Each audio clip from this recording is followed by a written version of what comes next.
Anggota militer Vladimir Putin sampai saat ini terus intens melayangkan serangan brutalnya pada posisi angkatan bersenjata Ukraina. Segala cara dilakukan angkatan bersenjata Rusia untuk merugikan kelompok musuhnya.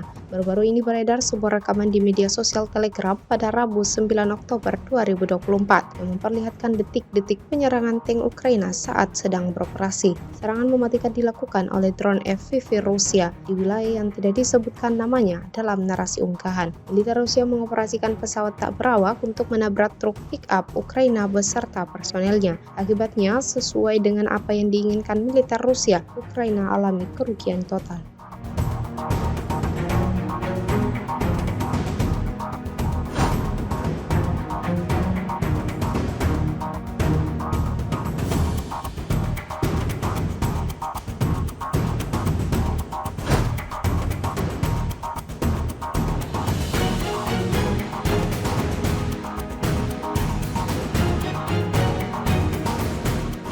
Download Tribun X sekarang, menghadirkan lokal menjadi Indonesia.